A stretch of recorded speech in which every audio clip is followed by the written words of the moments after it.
Hello guys, magandang umaga po sa inyong lahat. Kumusta na po kayo? Yung video ito guys, okay, kasi sa sobrang dami ng mga nagtatanong bakit daw nawawala yung mga star nila.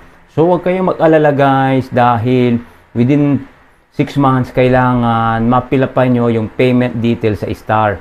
Okay, so kuha na kayo ng bank account nyo, dapat gagamitin nyo yung account number ha.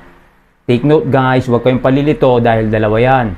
Pag nakakuha kayo ng ATM card, okay, huwag nyo gagamitin yung card number, gagamitin nyo yung account number sa bangko. At yun ang enter nyo sa hinihingi ni Kuya M.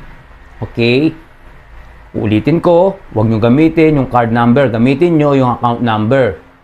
Kasi pag in-enter nyo yung ATM number o yung card number, hindi po papasok sa sweldo natin yung tatanggapin natin kay Kuya M.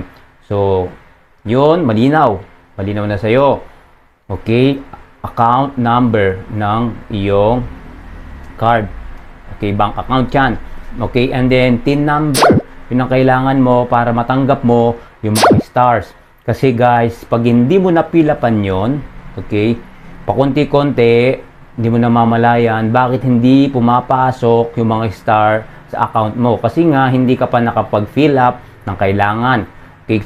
Kaya gawin mo na yon guys, para hindi na masayang yung mga star mo. Masasayang lahat yan guys pag umabot ng 6 months nang hindi mo na-fill upan. Yun guys, sana may natutunan kayo lalo na sa mga hindi pa nakapag-fill up at sa mga baguhan.